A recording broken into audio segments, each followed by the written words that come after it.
basically what I'm doing today is just helping you guys be able to navigate through your My Clark State student portal a little bit better, just because I have gotten a lot of questions about, when is this class? When does that class meet? Where does it meet? I'm so confused. So I'm just trying to do this so that you guys have a sense for how you can find out this information on your own. Okay, so I know it's a little confusing this year because Clark State classes start on Monday the 21st and Global Impact classes don't start until Wednesday the 23rd, right?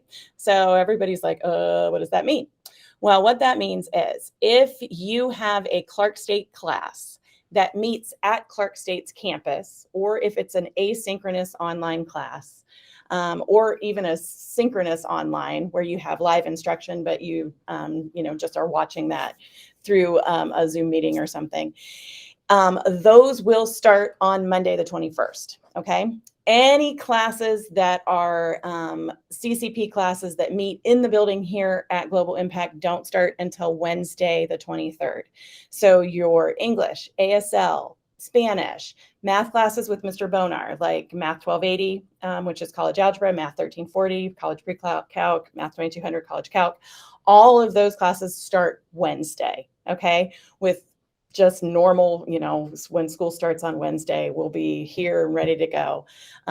There's no first 3 days for 10th through 12th grade. They're letting that happen for like 7th and 8th graders, but for you guys, 10th through 12th grade, because of the fact Clark State classes will have started already at Clark State, we're jumping right in and we're starting class on Wednesday, okay? So, but for anyone that's a little nervous about Monday or Tuesday at Clark State, if you have a class for the first time on campus and you're unsure, about where to go and what to do, I'm going to be at Clark State Monday morning from probably 7:30 until maybe noonish or so. And then if there's a need, I'll come back on Tuesday morning as well. And I probably will just for a while. And you'll be able to find me. I will be in the TLC building, room 134. Okay. So that building is basically the big one. When you pull into the parking lot at Clark State, it's the big, main entrance area. And there will be Clark State staff there to help direct you to where it is you need to go. And there should be some signage, and look for me in room 134 if you need help finding classes or if you've got questions, that kind of stuff. I will be there on campus on Monday morning to help you out. All right, but what we're going to do now is I'm going to take a little time to show you how you can find out what you need on your student portal. When you go to the Clark State website, just clarkstate.edu, there is a little yellow button up here in the upper right-hand corner that says My Clark State. And you click on that. And then you have a prompt that asks for your username and it asks for your password, okay? So I've had a lot of questions about what's my username. Well, sometimes I have that on a hard copy form here in my office because Clark State shares those with me, but I don't always have all of them, or I don't have it with me at home if you guys are emailing me later in the day. So you can always go to Clark State's website, search for the IT help, and I'll show you guys that after I log out of the student portal here. And you can always look up your username, and you can change your password if necessary under the IT help feature. Okay, but once you get logged into your My Clark State, this is what it looks like, right? This is what you see. A lot of people like to just log on directly to Blackboard through Blackboard itself. And I know you usually have a window open just for Blackboard. If you're trying to do that now, your classes are not there yet, okay? Your classes don't populate usually until right before classes start. So it might be Friday when they populate. It might not be until Monday morning. So don't look for Blackboard to be your resource to know what classes you're taking and when and where they are. What you're going to want to do is go down here under the quick links, where you can also look for, if you have accommodations, you can look for, what your accommodations are, or you can probably click through there to contact accessibility services if you need accommodations. You can change your password. You can access your email. There's the IT Help Center. If you click through there, you'll be able to change your password, look up your username. What we're going to look at today is self-service. This is going to be very helpful. When you click through self-service, you're going to be able to see several different areas. So what you want to look at is student planning. When you click student planning, it will show you what classes you're taking and when they meet. So like this student is taking History 1120 and it meets Tuesdays and Thursdays starting at, looks like 9:30. And then if you have more Clark State classes, they will also show up here. What you can also do is click and it will show you when you click through the class that you're registered for this class. It hasn't started yet, what the class is. It's Western Civ since 1600, how many credits, the fact that it's graded, who's your instructor.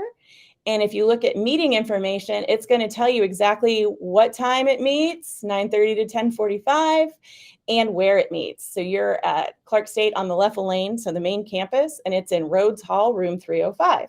Okay. So that is how you would want to go through and click any, look at any of the classes that you're registered for.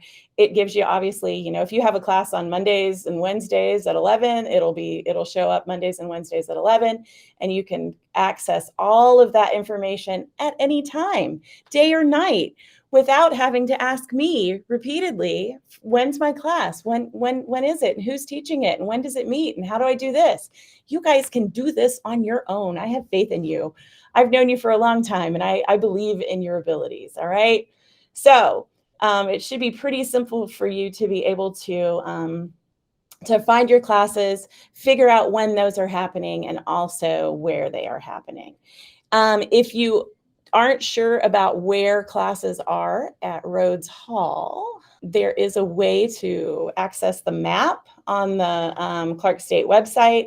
So Clark State's pretty simple. It's not a very big campus, which is great. This is like baby steps for you guys to learn how to college before you go on and after graduation, if you choose to college elsewhere.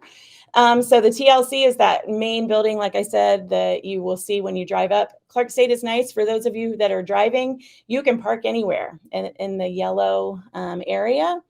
So any of the yellow lots tell you that you've got plenty of places to park, and you also don't need a permit to park at Clark State. So the TLC, that's where I'm going to be on Monday morning in room, I think I said 134. Yep.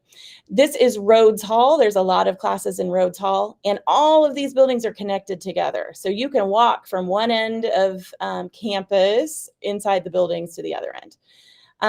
So like I said, it's pretty simple. This is the Science Center, so lots of science classes there. This is the Landis Technology and Learning Center. The library is in there. Should you want a Clark State ID, you can stop at the library and get a Clark State ID made, an actual physical ID. Rhodes Hall has a lot of classes there. This is the Student Center, so there's a bookstore that doesn't sell books. We'll talk about that in a second too. Doesn't sell books, but you can get other stuff there. And there's also a restaurant, and then the LRC is, I think, business. Yes, and that's also got community rooms in it. So hopefully that's a little bit, gives you an idea of, where it is that you're wanting to navigate. Most of your classes are going to be in Rhodes Hall, the Learning Center. And if you're taking any agriculture classes or any of those welding classes and stuff like that, there is one more building way out here called Schul Hall. It has a parking lot. You go past the tennis courts to get to there. And any of your agricultural classes and welding, those kinds of things happen over there in Schul Hall. So hopefully that is a little bit, makes you feel a little bit better to know that you can, navigate your way around pretty good. You would click on your name, which is up here in the upper right-hand corner, to see if you've got any things, if you've got a hold, if you've got any other things that you need to fill out. Sometimes there's forms, virtual forms that you need to fill out. So you would look there. And if you have any other questions, just start going through and looking, in all of the different areas on the website so that you can access whatever it is that you need. So the textbooks obviously come from me. So this Thursday and Friday, I will have textbook pickup for any of your classes. If you're taking Psychology 1111, for example, I will have a textbook for you. Some classes don't have textbooks, but I will have those all laid out on the counter down next to the book room. So it's the counter that you see down on the first floor on your way to the cafeteria. Okay. If you happen to take a class that needs an access code, that access code will be delivered to your digital bookshelf. It is in your virtual bookstore. So if you click on virtual bookstore, boop, there we go. you can see what books the books that you would need for your class. Do not buy the books that you need for your class. Don't ever buy the books. I am the one that buys the books for you, but this just shows you what book it is you need. If you ever get an access code, it will be on your digital bookshelf, okay? So this person doesn't have, Tate Ellinger doesn't have any digital materials right now, but when I buy you an access code, that is where it shows up, is your digital bookshelf. So you can access that right through the menu there, okay? So when I tell you, hey, make sure you get your access code, it's going to be virtual bookstore and then digital bookshelf. Basically, the biggest things being the virtual bookstore, the self-service. You can access Blackboard or your email through this portal. It's probably a good idea to do that sometimes. Blackboard sometimes will also have weird glitchy things going on, and they'll tell you to just close it down. I know a lot of you guys like to leave the tab open all the time. You might have to close it down sometimes and re-access it through here.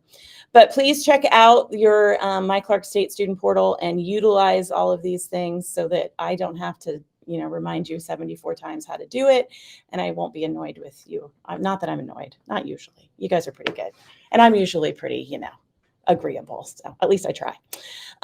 Okay, so that's about it for that. I can also show that if you're ever trying to figure out on your own when classes are occurring, you can go, this is just the regular Clark State website. You can go to class schedule. You can look for any subject. We're going to look at history. We're going to look at history.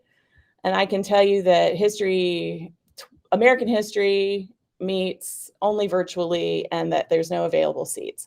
So if you wanted to be like, man, I think I want to change classes and I want to take American history instead, before you asked me, you could click on this yourself and then realize, oh, shoot, it's already full. I can't switch to that section. So that won't help me out at all.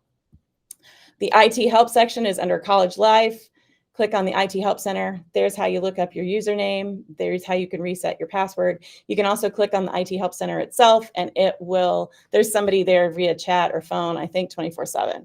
I know there was a lot of issues with like the multi-factor authentication and stuff like that they started utilizing. So that's a way to be able to get help anytime you need it. Once you're seniors, and you have to work on your capstone, right? And you'll be doing a capstone presentation to finish out your capstone project. One thing it's going to ask you is how many credit hours are you graduating with if you're a CCP student? So you're going to be able to look in student planning again and be able to see like what's your progress. So you go to view my progress, tells me how many total credits I've already taken, how many I've got in progress. And you can look through too and just see some of the other options. And if for those of you who are interested in an associate's degree, I keep track of course, of what all of your classes are for your associate's requirements. But this is a way to also sort of take a look at what the requirements are, what you need, what you've taken. And so once you also, at the end of next year, when you're seniors, I think I have mostly juniors on here. So at the end of your senior year, when you're doing your capstone presentation, one of the things you have to do is figure out how many credits that you've taken, how much is that worth? And essentially, I can tell you that it usually changes year by year. If you ever do have a balance, don't worry about that. You can tell me about it, but there should be no balance for you as a CCP student because of the fact that we are paying for your classes. The only time you do have to pay for a class is if you have a W, you withdraw after the deadline, or if you fail the class, right? Okay, one other thing to think about for when you're doing your capstone next year, you might need to look up the value of your books as well and be able to figure out, okay, this is how much money I saved because I didn't have to buy my own books. That's another part of the capstone presentation. You can search for by course. So I can look at communications, 1110. I'm going to look at the in-person section. I'm going to see that the book for that class is interpersonal communication. And if I bought that book new, it would cost me $149.60. Okay. So that's not, you obviously don't have to pay for that. The school pays for that because we buy the books and we let you borrow them. But when you have to figure out how much everything is, sorry, for your cost savings for your capstone presentation, this is how you're going to be able to do that. All right. So things that you're capable of all on your very own.